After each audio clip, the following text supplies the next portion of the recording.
Kavanaugh, who is a gentleman that I kind of like some of the things he says, although most schools of business don't actually behave as though it was so. They're engaged in training the managers of tomorrow, not the managers of today. Operational principle number one. We're not educating you to go out and take a job tomorrow. We're thinking in the long term, what Amy just said, in the long haul.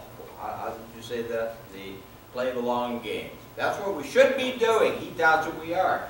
We don't behave as though it were so.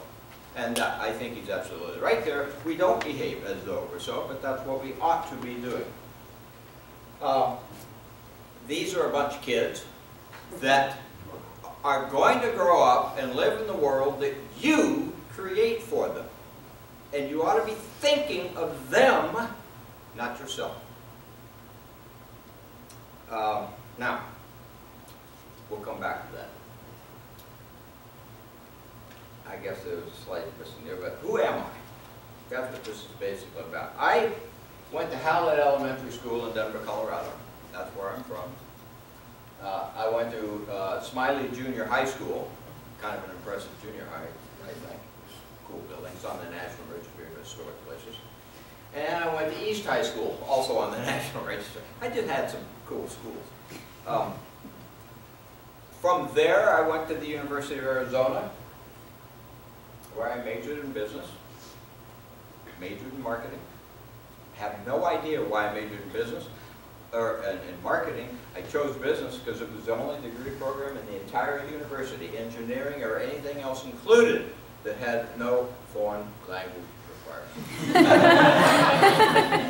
I went down as a undeclared major in the School of Liberal Arts, in the College of Liberal Arts, as per my sister's advice, and about 2 months down there I figured it out, and I switched. And that was mainly because I had just a horrific experience with high school languages that I just didn't want to repeat. I went to the University of Arizona. I joined a fraternity. I was president of the fraternity one time. And those of you, you can see it on this over here. There I am. Aren't I cute? I showed that to my grandkids recently, and my eldest granddaughter says, "You are cute." From Arizona, I went back to Denver for a while, worked for a year while I was waiting to get drafted, but I beat the draft. I joined the Air Force instead, and I got stationed outside of the city of Iraqland on the island of Crete in the middle of the Mediterranean Sea. Travel is worth it, and believe me, this is one of those defining moments.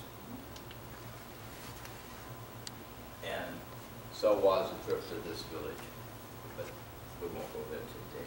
When I got out of the Air Force, I went back to Colorado State University to get both my master's degree in anthropology and then eventually my PhD in economics. How all this fits together is a puzzle to most people, but it fits together for me. It made sense for me. But the reason that I went back to school, I could have gotten a job. I had a job waiting for me. But the reason I did go back to school was to get the education I denied myself by choosing to major in business to begin with. If I had gotten hold of you as freshmen, I would have tried to talk you out of it. It's not my favorite degree program, but it's some of yours. How I ended up at Loyola's Department of Marketing is another story for another day, but I did. And it was not to teach classes in marketing, but it was to do something else. The only faculty position available was in the marketing department, and I took it, and I've been here for 35 years. It got in, I guess you can't get out. Why do I tell you this? I tell you this because if you were at last fall's not interpretive lecture, what's this called? Imperative lecture. You remember that Eve Jerulis, sitting over here somewhere, had this slide up there, and the number one thing was know thyself. You've got to know yourself. You got to know who you are. You have to know where you came from. But where you came from historically may not be where you really want to go, but you have to dig and find a tradition. I suggest to you, if you haven't seen it, go read How to Fight the Man by David Brooks. It was in the New York Times, February 2nd of 2012. I'll send you the link if you ask me for it. He's talking about a young man who went on this, did some complaining, if you will. It was basically a religious thing. He says, why I hate religion but love Jesus. And he took the position that religion puts you in bondage, Jesus sets you free. There were some critiques of this online video that he had, and essentially he folded. He just folded.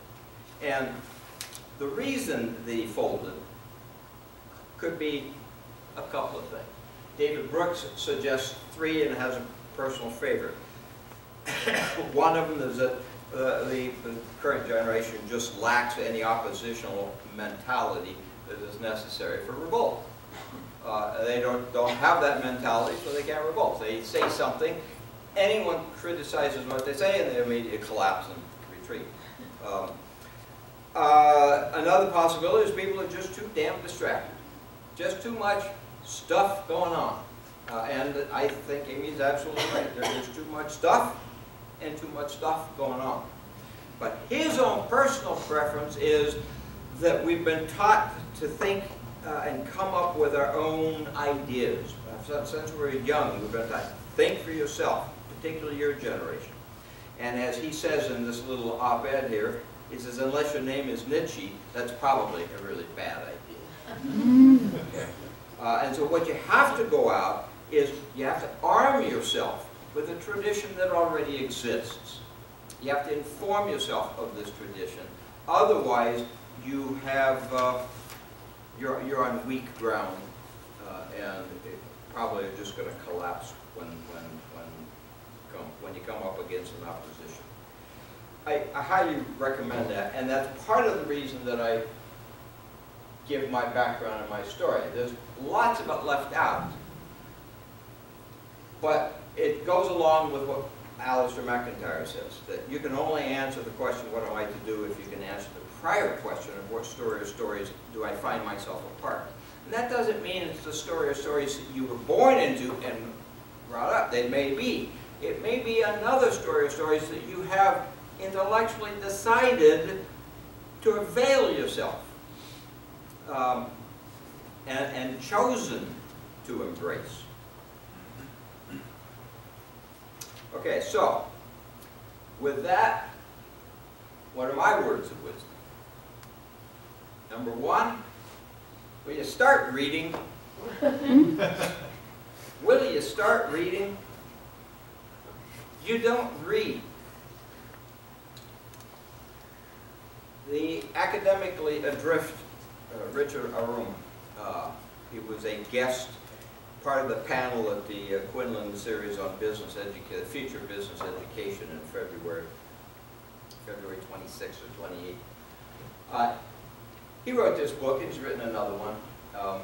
He, for this presentation, compared liberal arts majors and business majors. We read less, we care less, we do less, and it's a puzzle to him. He doesn't know why. Business people are supposed to be the doers and the shakers, but yet we don't. And the one thing that just drives me nuts is we don't read. We do not read. And reading, this garbage doesn't count. Reading this crap doesn't count. We should be ashamed of our textbook office. And all of us, if we had a choice, should not use a textbook. We should teach our own courses instead of giving it over to a corporate publishing house who hires authors to write their books for them. You're teaching their courses for them, not your own course. And I'm furious about it, but that's the way it's always been. I got really mad about it when, some years ago, McCarthy's textbook came with this is before everything went digital, with a little notebook, lecture notes for the professors, and they have white margins, and in the margins they had little jokes, and they said, this joke goes about here.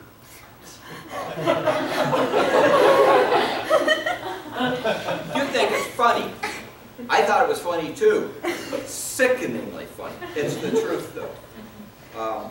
So, my advice, read. Read newspapers, magazines. But don't read what everyone else is reading. If you only read what everyone else is reading, you can only think what everyone else is thinking. And we need some bigger thinking and better thoughts going on than what's going on right now. So read something else. Now, I'm going to give you a couple of ideas here.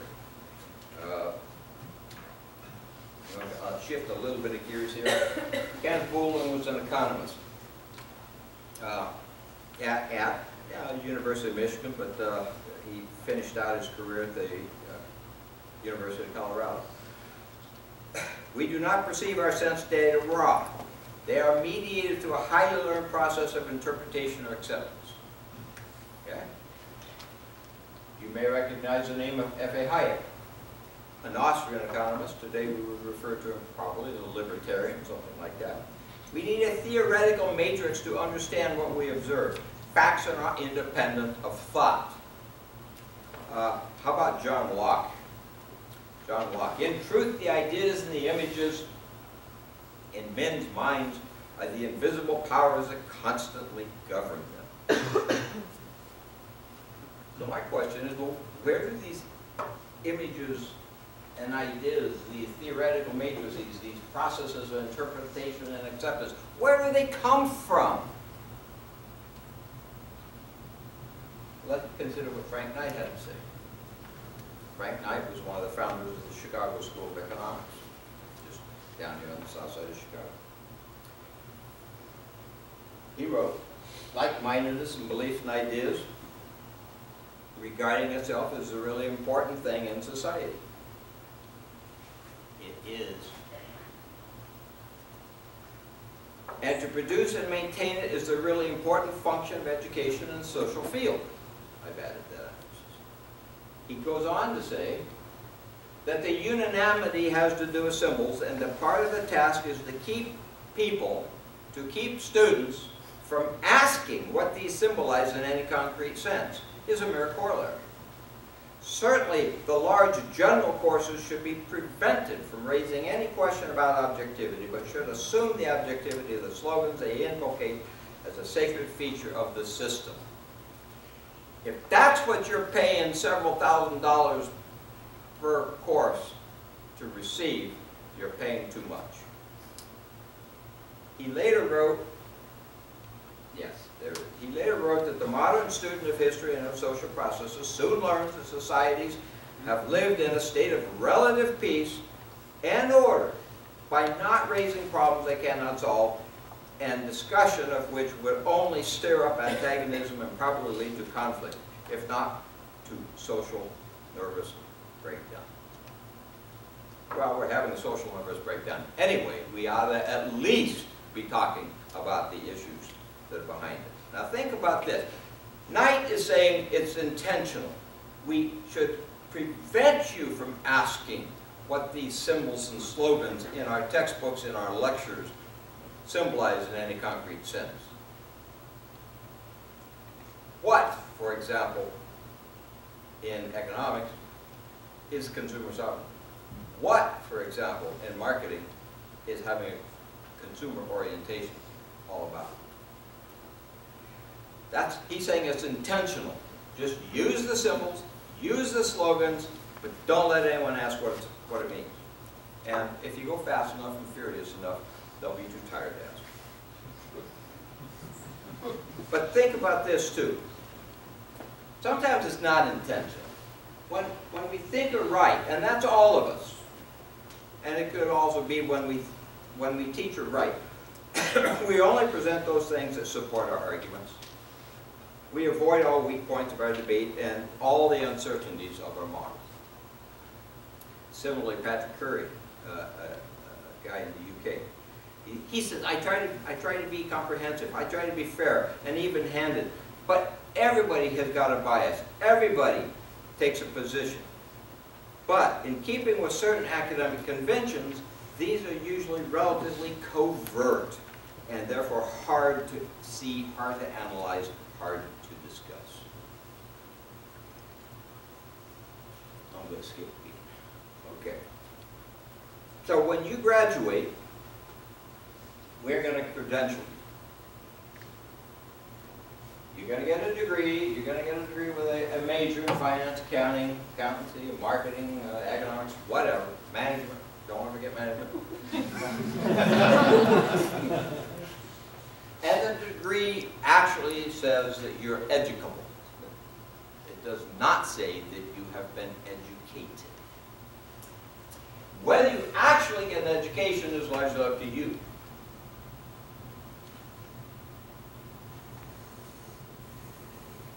Because we'll do our best to keep you from asking what those symbols and slogans symbolize. Slogans.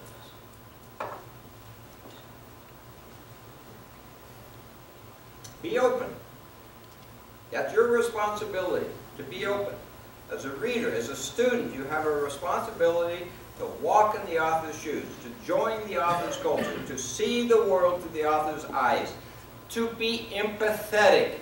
Your term. That's what she's talking about. Failing to do that is to fail the task at hand, which is to learn something. But you also have a responsibility to be skeptical. You don't want to be taken in. You don't want to be brainwashed. You don't want to be indoctrinated. You want to be educated. You want to get an education.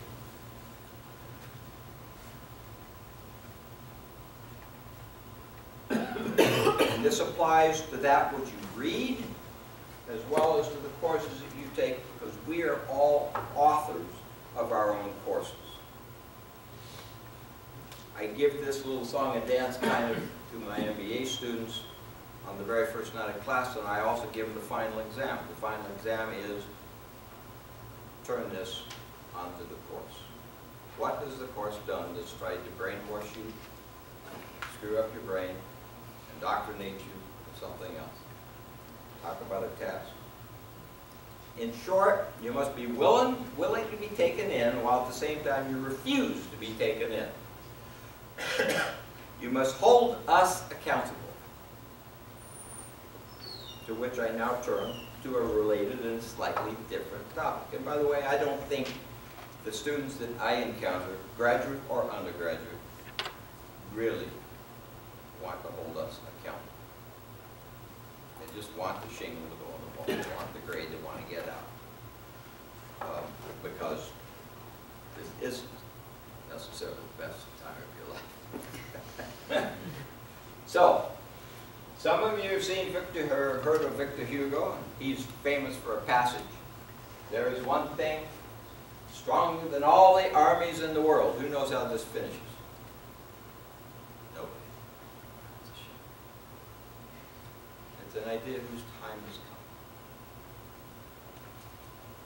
So what idea, let's go back to the images and theoretical matrices floating around in our head that serves the invisible power that governs us. Are you ready? You ever seen that? You ever seen it? Everybody in this room has seen it. One version or another. Okay, markets going, markets for goods and services, markets for factors of production, households sell, firms buy, wages, rent, profits, income.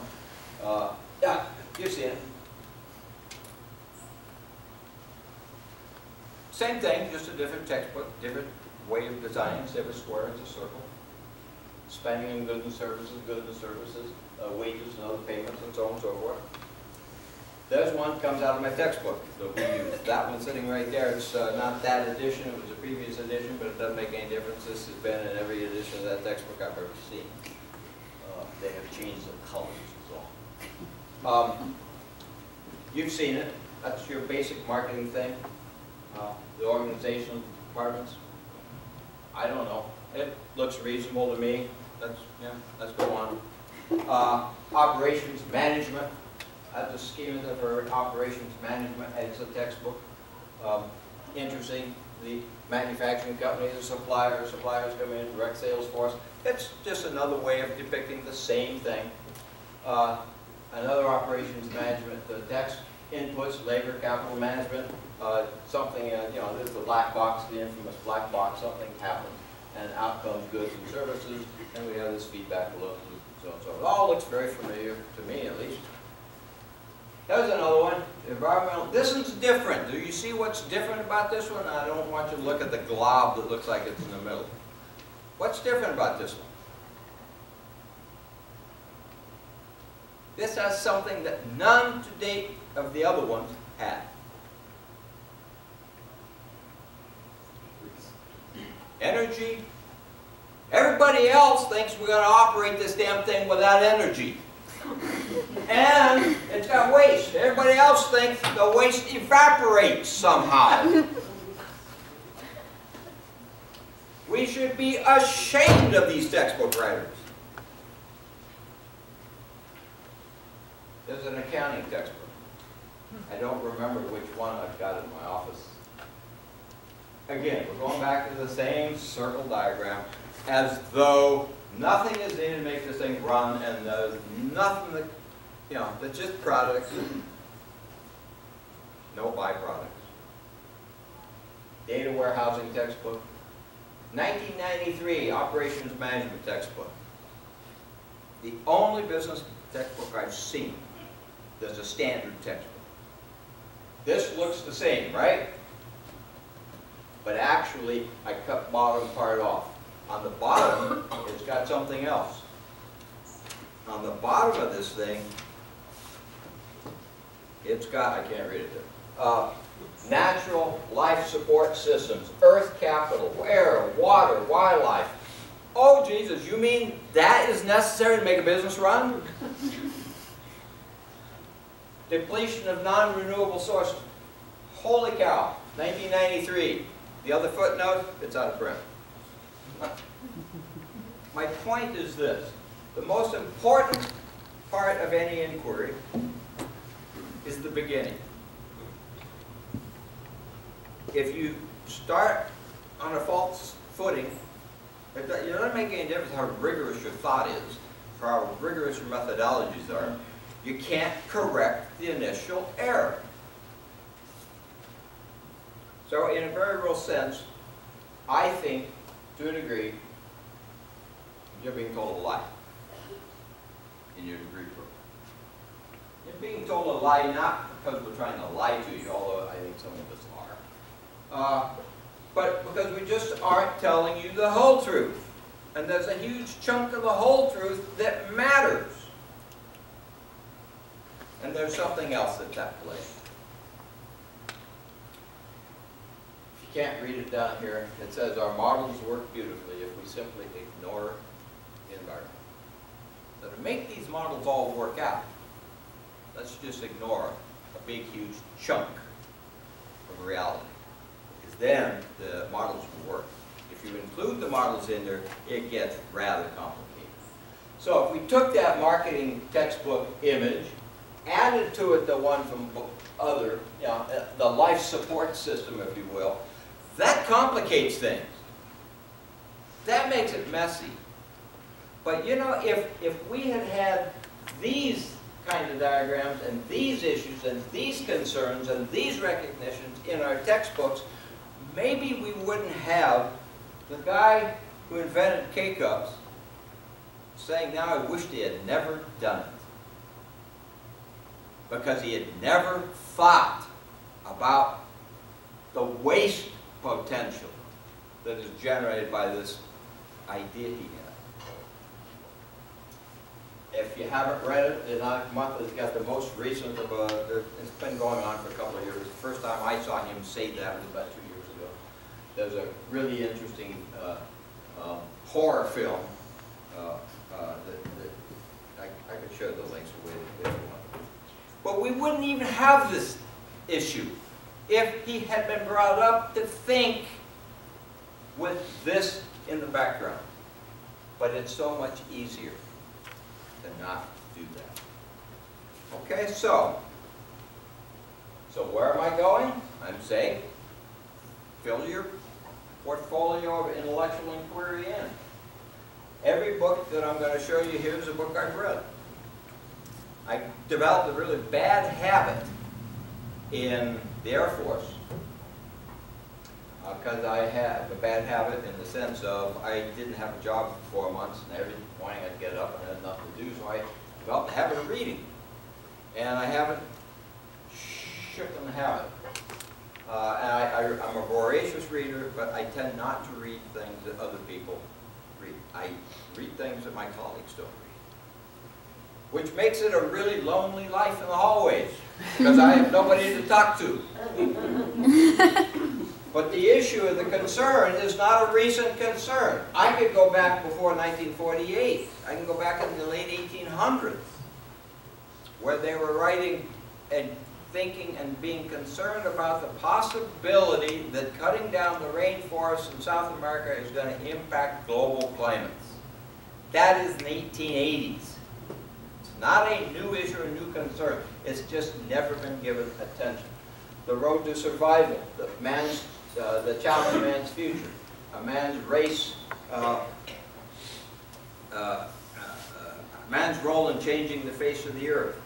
In 1972, a team came out with the limits to growth. Some of you have heard of it, most of you have probably not.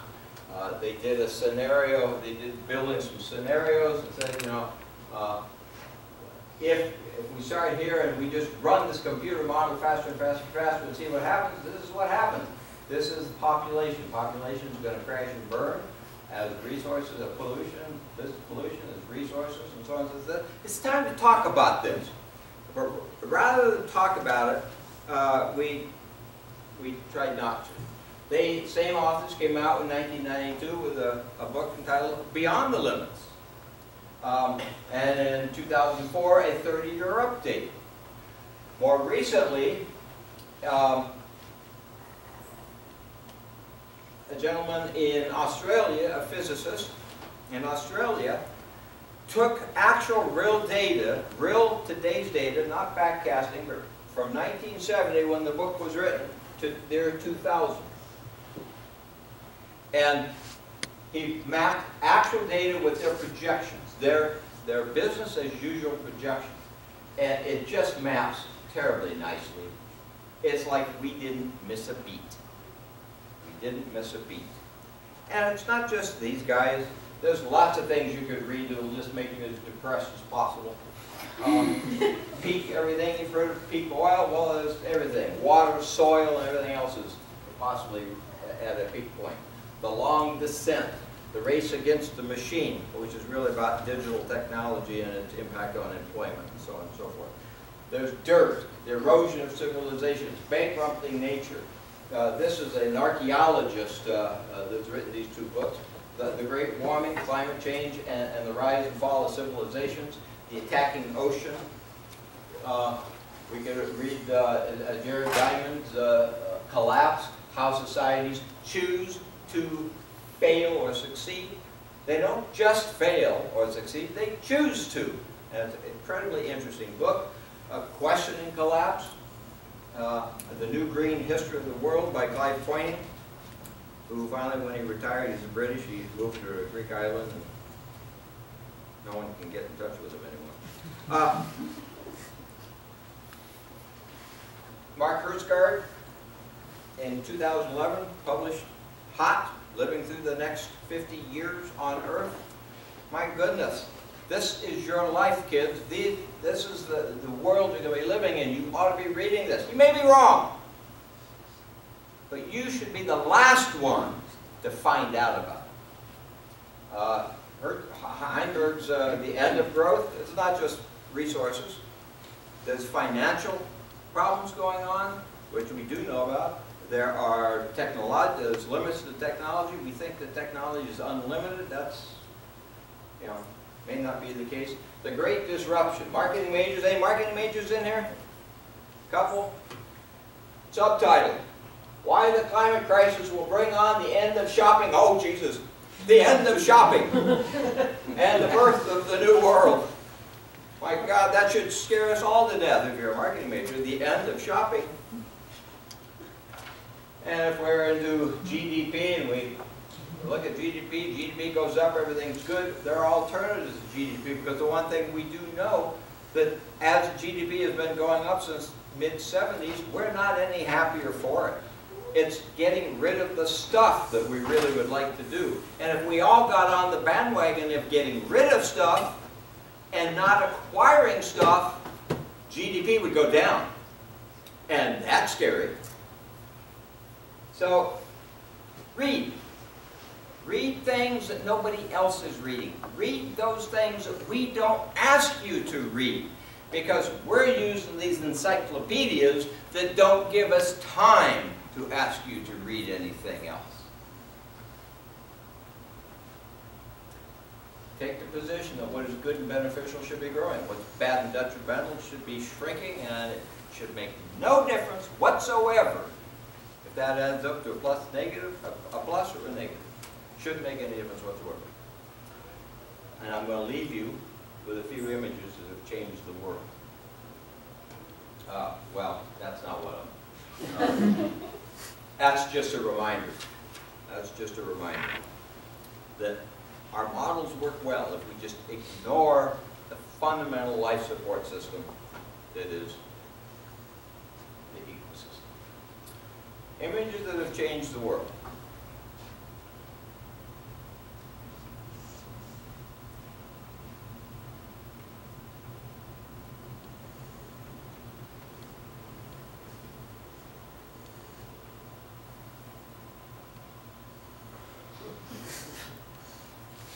Let's just go mine another planet. Get a life. Get a life. Now, bring you back to these kids are depending on you.